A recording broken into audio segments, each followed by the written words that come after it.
La vida es con sufrimiento, no existe un camino alrededor, ¿no? Pero la intensidad con la que sentimos el sufrimiento es distinta. Hay quienes sentimos que sentimos mucho sufrimiento. Y una pregunta que aflora inevitablemente es, ¿se podrá sufrir menos? Esa es una de las preguntas que desarrolla el trabajo de la psicóloga española Elisabeth Clapés en su último libro, donde propone una forma distinta de enfrentar el malestar emocional. Y hoy está con nosotros, está en Chile, así que vamos a hablar de esta su última publicación, Así es como lo verás mañana. Bienvenida. Encantada de estar aquí, de nuevo. De nuevo, pero ahora touchable, tocable. Sí, sí. Importante Sí, sí. estar presencial. Quisiera partir, Elisabeth, porque tú has hecho un recorrido. Cuando uno lee los títulos de tus libros, da la impresión de que es un recorrido además muy personal, como que donde vas contestando de alguna forma preguntas que también te surgen a ti. Y por eso me quisiera detener en esta pregunta que anticipaba en la introducción, porque muchas veces nos encontramos con personas que tienen, por un lado, los beneficios de sentir mucho, pero también de repente sienten que eso es un peso muy grande. Entonces, ¿se puede sufrir menos?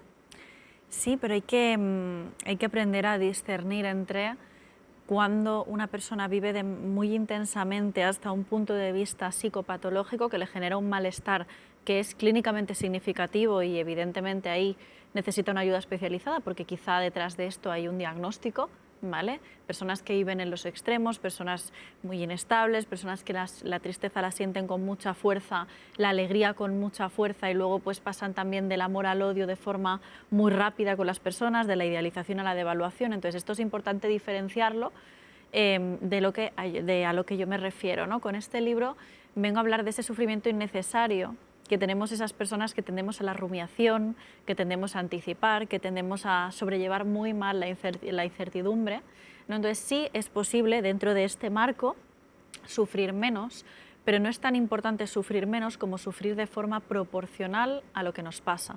Es una falta de respeto y es surrealista pedirle a alguien que si le ha sucedido una catástrofe así de grande, sufra así de pequeñito, no es realista. A una catástrofe así de grande, pues lamentablemente va a suponer sufrir así de grande, ¿no?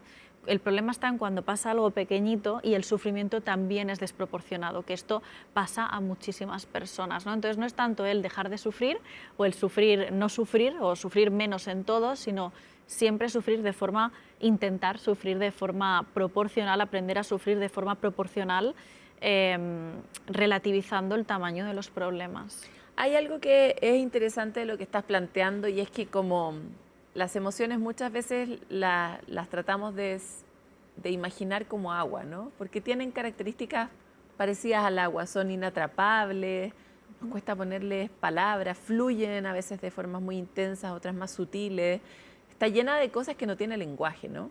Y cuando tú describes ese sufrimiento desproporcional, muchas veces lo que carga la desproporción son otros sufrimientos, ¿no? Puede que me haya ocurrido algo que no merece tanto sufrimiento, pero lo que yo pongo en ese dolor son dolores que yo tengo de antes.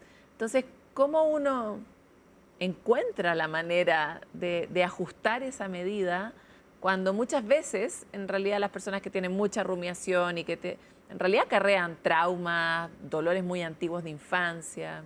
Claro, esto es importante que entendamos que cuando hablamos de trauma, cuando hablamos de algo muy doloroso que ha marcado que ha marcado nuestra forma de relacionarnos, nuestra forma de ver el mundo, de vernos a nosotros mismos, de entender las relaciones, no hay un tip, no hay un truco que digamos, mira, haces esto y ya está solucionado. No, aquí requiere acompañamiento terapéutico, acompañamiento profesional y algo que también es muy importante son los vínculos sanos.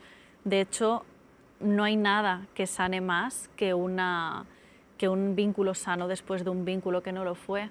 No hay nada que sane más a alguien que sufrió bullying que el tener un nuevo grupo de amigos que sí le quiere y sí le trata bien. No hay nada que va a sanar más a una mujer que fue maltratada por su pareja que el tener una relación en la que la cuidan, la valoran y la tratan como un ser humano normal y sano, porque tampoco hace falta nada excepcional, simplemente ser una persona funcional y sana, que esa mujer lo va a vivir como reparador, ¿no?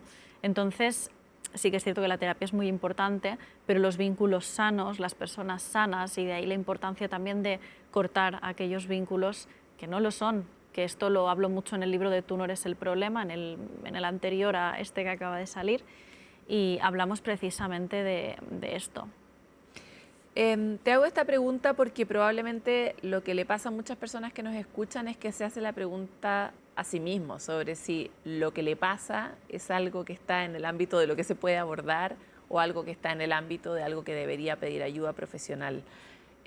¿Tú tienes alguna manera, alguna forma que nos permita aclarar ese punto? Realmente en psicología hablamos de malestar clínicamente significativo cuando la persona necesita, es decir, cuando todas las áreas de la persona se ven afectadas, las relaciones de pareja o las relaciones de amistad, la relación consigo misma, cuando la persona no es únicamente que tenga un problemita, ¿no?, un malestar que le genera un poco de malestar, pero le permite llevar una vida normal, le permite relacionarse con normalidad, de forma sana. Esto pues puedes acompañarlo en terapia, pero quizá no es necesario. Es necesario llevarlo a terapia cuando influye tanto en tu vida que tú no puedes vivir esa vida sin sufrir o sin hacer sufrir a los demás, porque muchas veces las heridas que nosotros tenemos también hacen daño a los demás, ¿no? Entonces, hablamos de malestar clínicamente significativo cuando genera malestar a uno mismo o al entorno o a ambos. Ahora tú en este libro abordas el otro y describías este perfil de persona rumiante. No sé quién no se identifica Ya, con no, eso, totalmente. pero habemos muchos, ¿no? No, de claro, esas claro. personas. Y aquí propones una manera de abordar ese tipo de sufrimiento que surge en el fondo del sobrepensamiento y de hacer crecer las cosas. ¿Cuál es esa manera? Sí, en el libro hablo de la teoría de los 6 problemas, que más que simplemente una teoría es una herramienta para aplicar en la práctica. Esto vino a raíz de la conversación con mi editora de casi todos mis libros, y es que yo soy una persona muy rumiante, soy una persona muy sufridora, soy una persona que tolera más la incertidumbre, quizá ahora mucho menos que antes, cada vez lo llevo mejor. Siempre digo que no me voy a convertir, ni yo ni ninguna persona que sea muy preocupada no se va a convertir en el otro extremo, la persona más despreocupada del mundo. Es prácticamente imposible, pero sí que es cierto que lo ideal es llegar a un punto en el que podamos convivir con esa personalidad que sabemos que tenemos, con nuestros más y nuestros menos, pero que no condicione nuestro día a día, ¿no? Entonces, a mi pareja, que es una persona muy diferente a mí, de hecho es mentalidad de ingeniero aeroespacial, mentalidad cuadrada totalmente, no es como yo, que soy súper sentida, muy sensible, muy preocupada.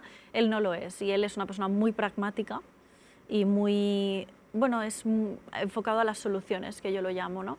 Pues a raíz de ver mucho cómo entendía él la vida, cómo solventaba él los problemas, cómo su cerebro afrontaba lo que el mío afrontaba con toda la angustia y la ansiedad del mundo, su cerebro hacía algo así como: problema, posibles soluciones, opciones de cada solución, la más rentable es esta, es la que hago.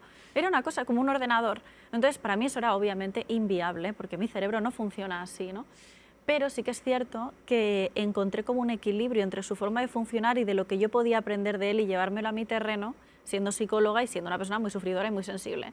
Y un día, comentándolo con mi editora, le dije: mira, yo llevo ya un año poniendo en práctica la teoría de los 6 problemas, enseñando a mi cerebrito a interpretar cada problema tal y como es, a clasificarlos de una manera para interpretarlos así, vivirlos así, por ende responder a ellos de forma más proporcionada. Y cuando se lo expliqué, pues mi editora me dijo: esto lo tienes que hacer un libro. Y dije, esta teoría es tuya. Sí, es mía, 100%. Es tuya. Y dame un ejemplo.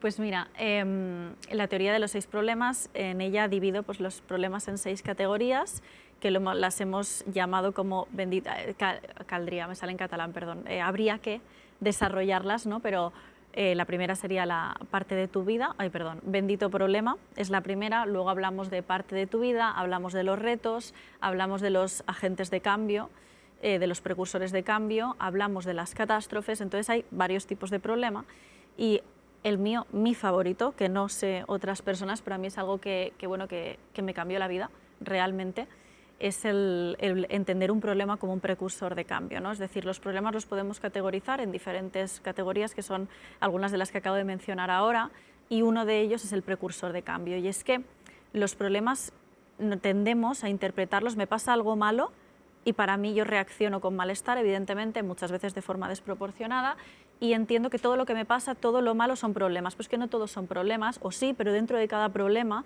no es lo mismo un reto que algo que es parte de tu vida, no es lo mismo un nuevo trabajo que recibes con mucha ansiedad, porque tienes que dar el do de pecho, ¿no?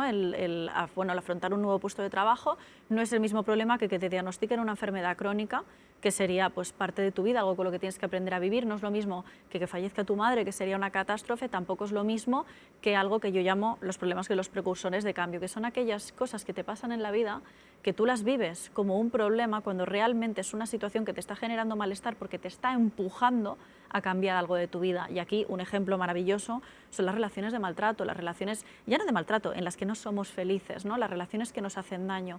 Cuando tenemos una relación, ya sea con un jefe, con una amiga, con un familiar, con una pareja que nos hace daño, vivimos cada día con ansiedad, vivimos cada día con malestar y percibimos como que tenemos un malestar, un problema, pero no entendemos que lo que está haciendo nuestro cuerpo es ponernos un malestar, porque ese malestar va a ser el que va a movilizar el cambio que necesitamos. Hace 2 semanas una buena amiga mía me decía: llevo 2 años con ansiedad, se me ha caído el pelo, he desarrollado problemas digestivos, he enfermado a nivel dermatológico, he tenido dermatitis, he somatizado malestar. ¿Y sabes cuándo se me ha ido ese malestar?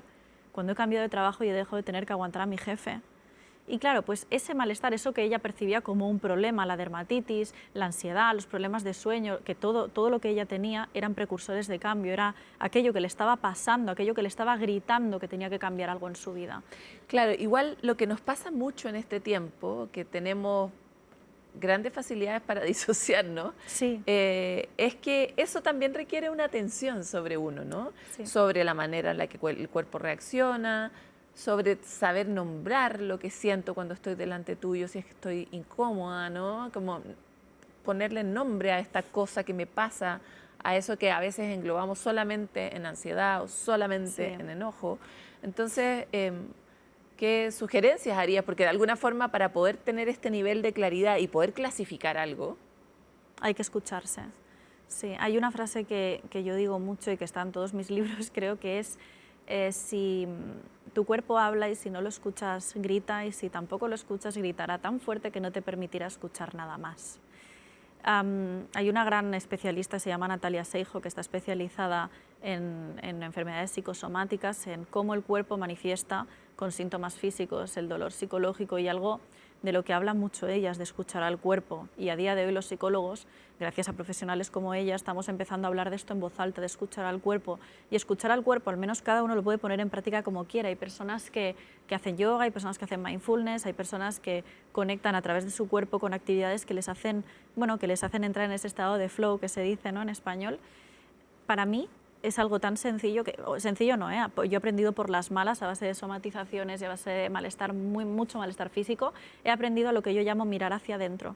Yo hay veces que cuando estoy en una situación en la que no me encuentro cómoda, en lugar de normalizar cómo me siento, yo digo, voy a mirar hacia adentro, y literalmente, no lo exagero, yo cierro los ojos y me centro en cómo se siente mi cuerpo en esa situación, y si mi cuerpo se siente incómodo, hay veces que no puedo, ¿no? Pues estoy en una situación laboral y no puedo levantarme e irme, pero hay muchas otras en las que yo le digo a mi pareja: no estoy cómoda y me quiero ir de aquí. Pero es que mi cuerpo no está cómodo, y si yo me quedo aquí, la que luego va a pagar las consecuencias de haber sostenido este malestar soy yo.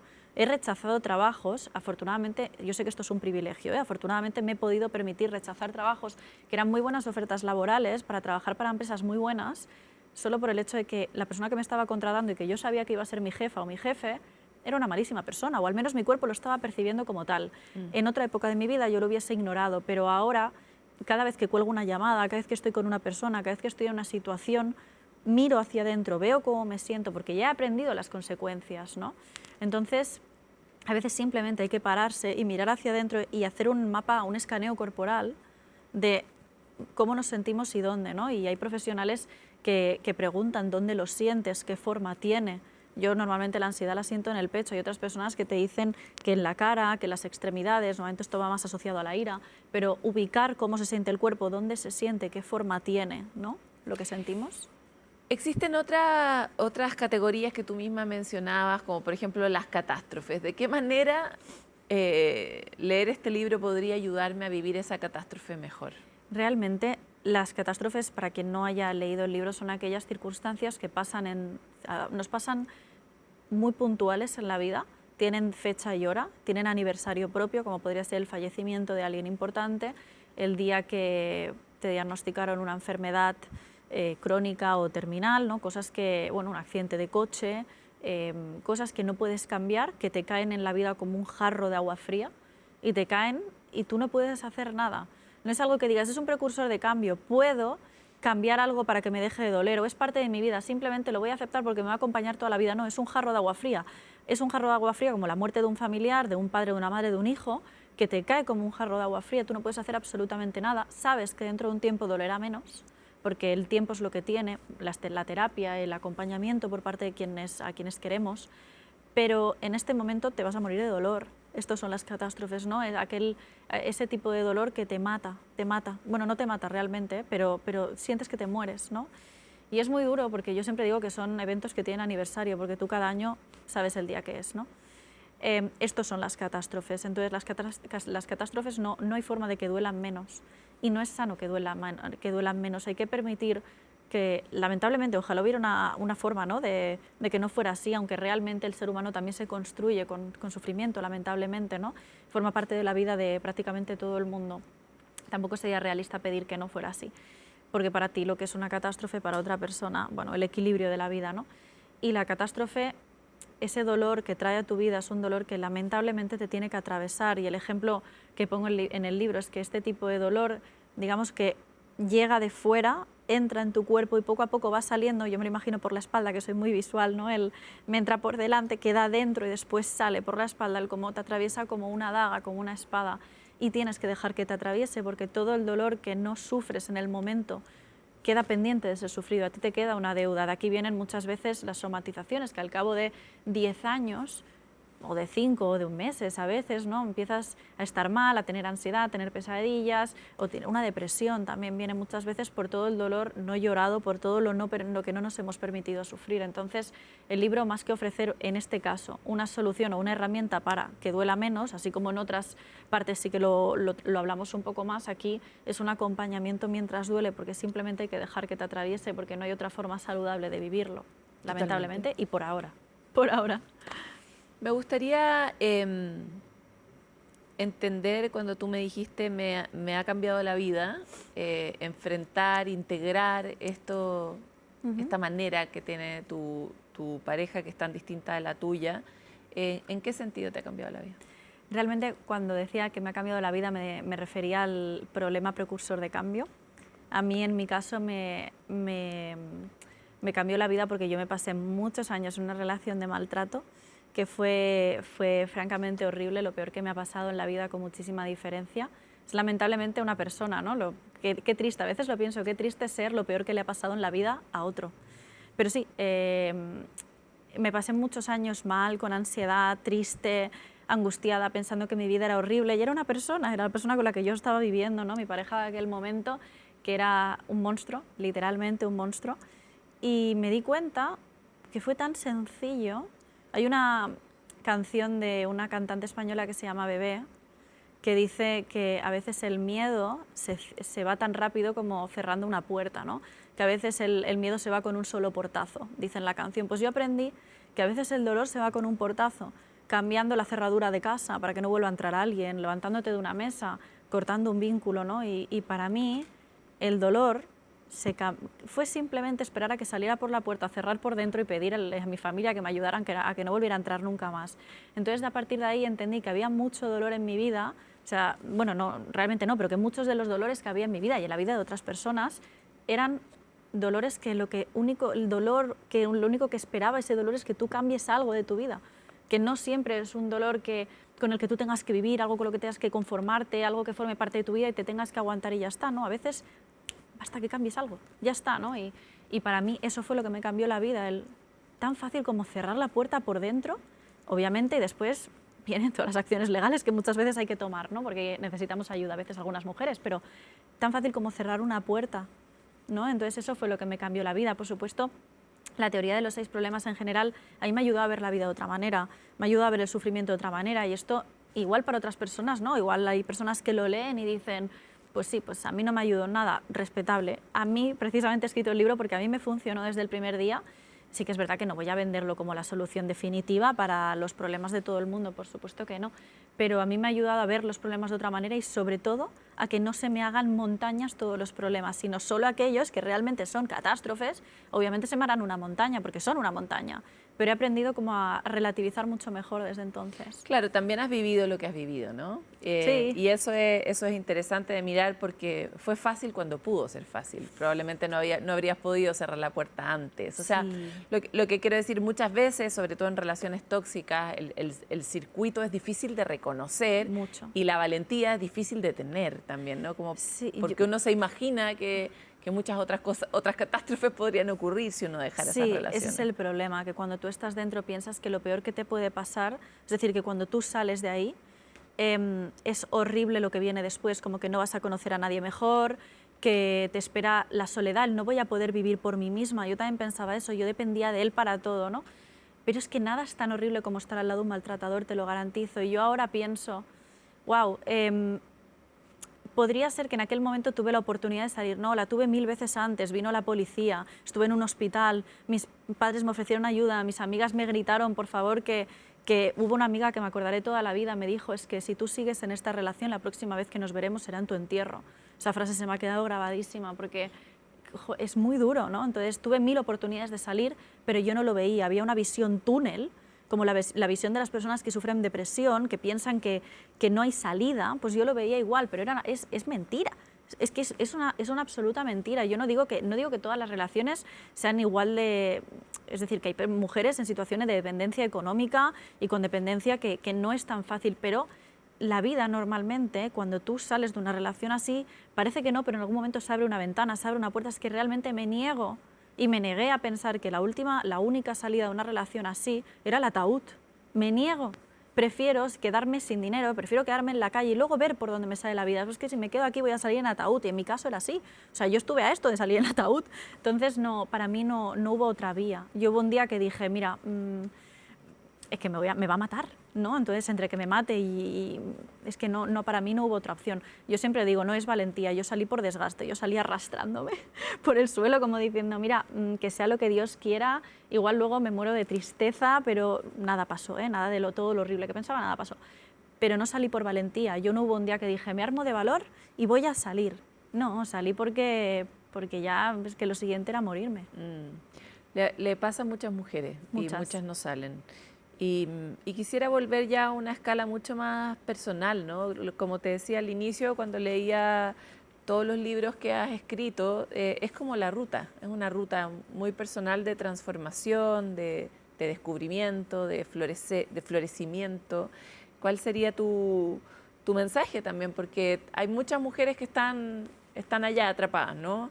Y también hay muchos que están atrapados de distintas maneras, no solo en la violencia, sino en su mente, no solo en la violencia, sino en la idea de que no existen más caminos. En términos generales, todos tus libros de alguna forma llegan a una pregunta de ese tipo. ¿Cuál es tu mensaje para ellos? Para mí el mensaje sería que cuando estás muy mal anímicamente, destrozado, con muchísima ansiedad, con una depresión o con sintomatología depresiva, aunque nadie te haya puesto el diagnóstico, tu cabeza siempre te va a decir que no puedes salir de donde estás. Siempre, ¿vale? Es una creencia que es muy habitual cuando sufrimos mucho. Es mentira. Sí puedes. Se puede salir de una depresión, se puede salir de querer morirse, se puede salir de un trabajo horrible en el que te tratan muy mal, se puede salir de un grupo de amigas en el que no te avisan, quedan a tus espaldas, hablan mal de ti, te sientes apartado, apartada, se puede salir de una relación mala, se puede, pero tu cabeza, cuando estás muy triste, te dice que es peor lo que hay fuera que lo que tienes dentro. Es mentira. Si tú te encuentras muy mal, hay una frase de Winston Churchill que dice, he pronunciado fatal el apellido creo, pero dice: si estás atravesando un infierno, sigue caminando, porque nadie quiere detenerse en el infierno. Por lo tanto, si tú estás sufriendo mucho y lo estás pasando muy mal, no te escuches cuando tu cabecita te diga que es peor lo que hay fuera. No lo es, observa cómo te encuentras, de verdad piensas que puede ser peor, y si es peor, también podrás volver atrás, encontrarás otra, no va a ser peor, da igual, no va a ser peor, no hace falta sobrepensarlo. Si estás muy mal, sal. Y después ya encontraremos la vida, ya encontrará el camino, ya se abrirá una puerta, una ventana, alguien te tenderá la mano, tú encontrarás la salida. Por alguna parte saldrá, pero no te puedes quedar ahí por pensar que lo que hay fuera es peor, porque más allá del infierno, es decir, te estás quedando en el infierno por pensar que fuera hay un infierno peor, cuando realmente un infierno solo hay uno, en el sentido de que un trabajo horroroso es ese, es que de fuera nada va a ser tan horrible. Una relación de maltrato es que nada va a ser tan horrible como eso. Estar sola no va a ser tan horrible como eso, te lo prometo. Muchas gracias por esta conversación. A ti. Nosotros nos vamos a una pausa y ya volvemos con más.